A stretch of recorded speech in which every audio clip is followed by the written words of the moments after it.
चलिए बच्चों, आज का हमारा न्यू टॉपिक है value of supply. Value of supply हम जीएसटी में पढ़ते हैं। ये जीएसटी का एक छोटा सा पार्ट है। आज हम सीखने जा रहे हैं वैल्यू ऑफ सप्लाई।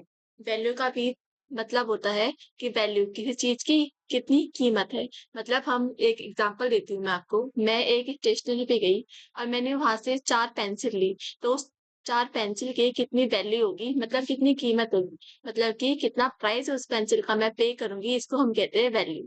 अब ऐसे ही what is supply. Supply means हम कोई भी सामान जब सप्लाई करते हैं या फिर हम उस सामान को परचेज करते हैं।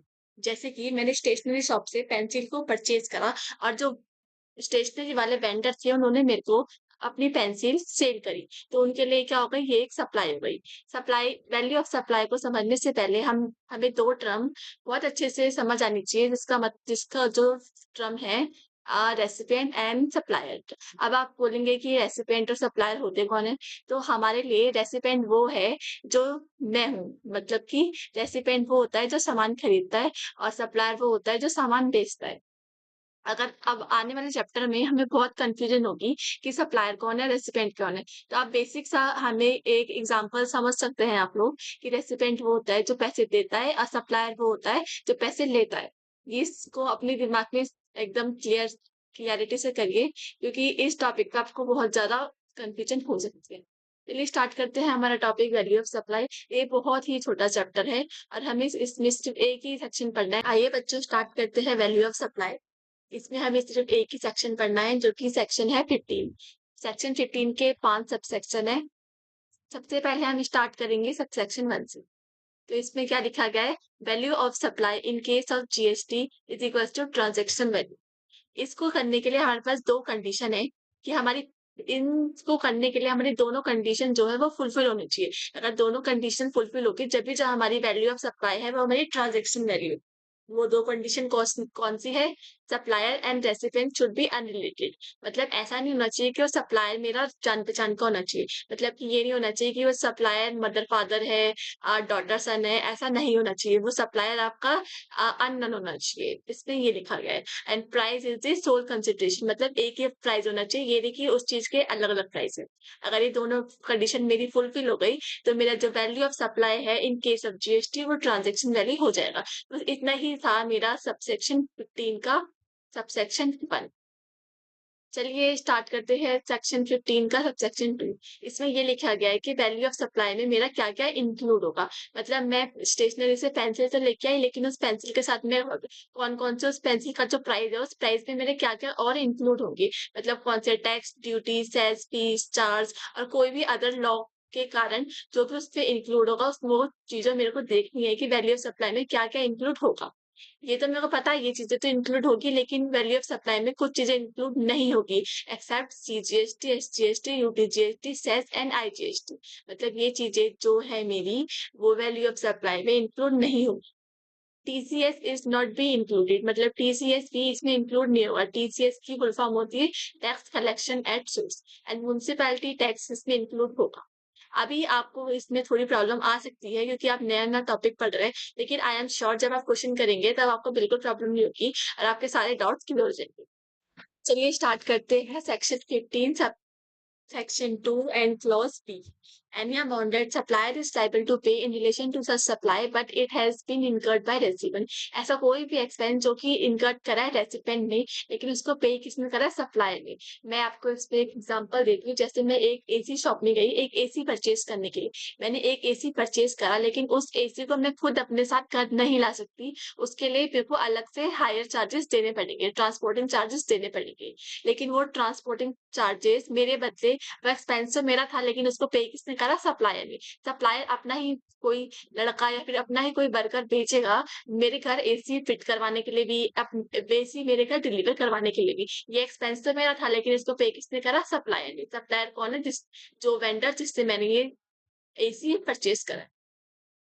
होपफुली आपको ये समझ आ गया होगा। आइए बढ़ते हैं सबसेक्शन 2 की तरफ। इसमें क्या लिखा है, incidental expenses, commission, packaging etcetera charge by supplier to recipient of goods as services. मतलब कि कोई भी पैकेजिंग का चार्ज, मतलब एसी को पैकेज करने में कितना खर्चा आया, कोई भी कमीशन, ये सब एक्सपेंसिव वैल्यू ऑफ सप्लाई में इंक्लूड होगा। Section 15 sub section 2 clause D में ये लिखा गया है कोई भी इंटरेस्ट और लेट फी जो भी या फिर कोई डिलीट फी जो भी है वो भी हमारी वैल्यू ऑफ सप्लाई में इंक्लूड होगी। और सेक्शन 15 सब सेक्शन 2 क्लॉज ई में ये लिखा है कोई भी सब्सिडी जो डायरेक्ट लिंक हो प्राइस से वो इंक्लूड होगी, लेकिन जो सब्सिडी हमें सेंट्रल गवर्नमेंट और स्टेट गवर्नमेंट से मिली है वो हमारी इंक्लूड नहीं होगी। आप इस पॉइंट का ध्यान रखिएगा, ये मेन पॉइंट है, ये हमारे एग्जाम में जरूर पूछा जाएगा कि हमारी सब्सिडी जो डायरेक्ट लिंक है वो तो इंक्लूड होगी, लेकिन सेंट्रल गवर्नमेंट स्टेट गवर्नमेंट से जो हमें सब्सिडी मिली है वो इंक्लूड नहीं होगी। इस पॉइंट को मेन मार्क कर लीजिए। अब हम डिस्कस कर रहे हैं सेक्शन 15 सबसेक्शन 3 को, value of supply exclude discount. मतलब इसमें ये लिखा गया है कि वैल्यू ऑफ सप्लाई में हम डिस्काउंट को माइनस करेंगे। एक्सक्लूड का मतलब क्या होता है? माइनस। ये नहीं कि हमें उसको लेना ही नहीं है, हमें उसको माइनस करना है। हमें उसको माइनस कब करना है? जब बिफोर और at the time of supply एक discount has been recorded in invoice. अगर हमारे इनवॉइस में डिस्काउंट रिकॉर्ड करा गया है तो हम उस डिस्काउंट को माइनस करेंगे।